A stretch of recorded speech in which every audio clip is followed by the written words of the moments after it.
नमस्कार दोस्तों। आज का यह मेरा वीडियो उन युवा साथियों के लिए है जो आज के समय में कहीं ना कहीं अपने रास्ते से भटक जाते हैं, चाहे वो अपने शिक्षा के दृष्टिकोण से हो, चाहे कैरियर के दृष्टिकोण से हो, और चाहे वो ऐसे लोग जो अपना कोई ना कोई लक्ष्य बनाना चाहते हैं तो वो अपने रास्ते से भटक जाते हैं। उन भटकने में उनके साथ में क्या क्या समस्याएं होती हैं उनको वो ध्यान नहीं रख पाते हैं। तो मैं आपको अपने माध्यम से ये बताना चाहता हूँ कि जैसे कि हम लोग जिस परिवेश में रहते हैं या जिस माहौल में रहते हैं, उस परिवेश में हमारे आस पड़ोस के जो लोग होते हैं, हमारे जो मित्र होते हैं, दोस्त होते हैं, रिश्तेदार होते हैं या सगे संबंधी होते हैं, उसमें से कुछ लोग ऐसे होते हैं जो हमें गुड हैबिट सिखाते हैं और कुछ लोग हमें होते हैं बैड हैबिट सिखाते हैं। गुड हैबिट क्या होती है और बैड हैबिट क्या होती है, ये तो आपको ही देखने की ज़रूरत है। जैसे कि मान लीजिए आप सुबह उठते हैं, बहुत से लोगों को ये पता नहीं होता है कि मोबाइल जिससे आप यूज करते हैं, सुबह उठने के बाद बहुत से लोग मोबाइल घंटों फेसबुक, ट्विटर, व्हाट्सएप चलाया करते हैं।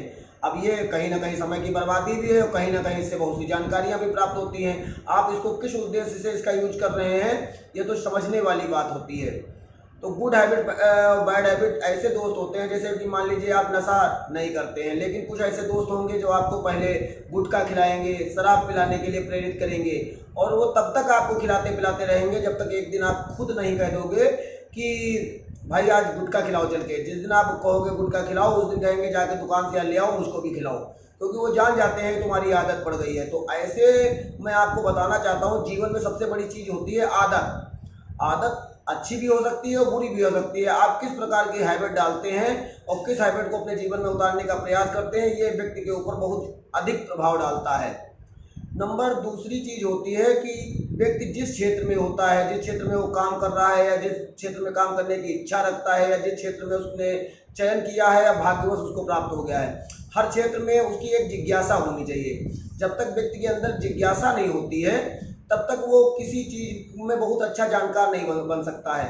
अच्छा, लोग सोचते हैं मुझे इन संदर्भों से क्या लेना देना है, लेकिन जानकारी जीवन में बहुत ज़्यादा प्रभाव डालती है। जैसे कि मान लीजिए कबीरदास जी तो वे बिल्कुल पढ़े लिखे व्यक्ति नहीं थे, लेकिन उनके अंदर हर चीज़ को एक जानने की इच्छा रहती थी, क्योंकि उन्होंने स्वयं कहा है कि मस कागज छुयो नहीं और कलम गयो नहीं हाथ, कि मैंने कभी कागज भी नहीं छुआ और कलम भी नहीं पकड़ी, लेकिन वो जिस चीज़ को भी देखते थे उसमें अपना एक दोहा संकलित कर देते थे। जैसे कि मान लीजिए उन्होंने कहा कि बड़ा हुआ तो क्या हुआ, जैसे पेड़ खजूर, पक्षी को छाया नहीं फल लागे दूर। कबीरदास जी ने खजूर के पेड़ को देखा और उससे ही एक दोहा बना दिया कि ऐसा बड़ा होने से क्या फ़ायदा जो दूसरों के काम ना आ सके, दूसरों का सहयोग ना कर सके, दूसरों के बुरे वक्त में उनकी मदद ना कर सके, ऐसा बड़ा होने से कोई मतलब नहीं है। वैसे उन्होंने चकिया को देखा, चक्की को देखने के बाद कहा कि चलती चक्की देख के दिया कबीरा रोए, और दो पाटन के बीच में साबुत बचा न कोई। कबीरदास जी तो जिस व्यक्ति को देखते थे उसी व्यक्ति में कोई ना कोई अपना एक दोहा संकलित कर देते थे। तो इसी प्रकार व्यक्ति के जीवन में जिज्ञासा होना जरूरी है, क्योंकि आदमी जब तक खुद अपना एक जिज्ञासा नहीं रखेगा, काम के प्रति लगन नहीं रखेगा, जानने की प्रतीक्षा नहीं करेगा, तब तक उसको कोई भी ज्ञान प्राप्त नहीं हो सकता है। उसी प्रकार मन हमेशा शांत रखने की आवश्यकता है, क्योंकि जब व्यक्ति मन शांत नहीं होता है, मन अशांत होता है, ऐसी अवस्था में व्यक्ति किसी भी काम को करने के लिए अगर प्रयास करता है तो उसकी सफलता नहीं उसको मिल पाती है। जैसे कि एक हिंदी में कहावत है कि मन के हारे हार है और मन के जीते जीत। अगर आप मन से पूरी चीज़ को मान लेते हैं तो आप किसी भी कार्य को कर सकते हैं। एक किसी शायर का शायर भी है कि कौन कहता है कि आसमां में छेद नहीं हो सकता, एक तब पत्थर तो तबीयत से उछालो यारो। कोई भी ऐसा असंभव कार्य नहीं है जिसको आप पूरा नहीं कर सकते हैं। जैसे कि कोई भी लक्ष्य बड़ा नहीं, जीता वही जो डरा नहीं। ये प्रतियोगिता दर्पण का एक सवाल आता है। और आपने जो आज के समय में गर्मियों में लोग कोल्ड ड्रिंक पीते हैं, कोल्ड ड्रिंक में भी लिखा रहता है डर के आगे जीत है। तो मन से किसी भी चीज़ को पाने के लिए डर खत्म करना होगा। इसके लिए एक शायर की एक शायरी है कि मैं जिंदगी भर परिस्थिति को बदलने में लगा रहा गालिब। मैं जिंदगी भर अपनी परिस्थिति को बदलने में लगा रहा गालिब, जब मन स्थिति बदली तो परिस्थिति बदल गई।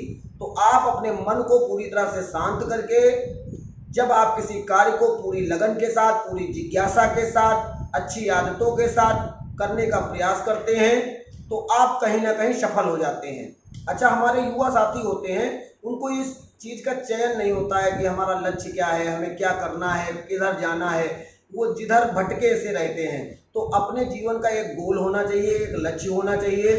कुछ ऐसे लोग आपके प्रेरणा स्रोत होने चाहिए जिनकी प्रेरणा लेकर, उनके मार्ग पर चलकर आप अपने कर्मों को आगे बढ़ाने का प्रयास कर सकें। क्योंकि जब तक व्यक्ति ने लक्ष्य नहीं बनाएगा, उस लक्ष्य को पाने के लिए वो प्रयास नहीं करेगा, उसके प्रति जिज्ञासा नहीं पैदा करेगा, उसके लिए मन को शांत नहीं रखेगा, तब तक वो लक्ष्य की प्राप्ति नहीं हो सकती है। क्योंकि लक्ष्य प्राप्ति के लिए आपको कहीं ना कहीं प्रयास करना पड़ेगा।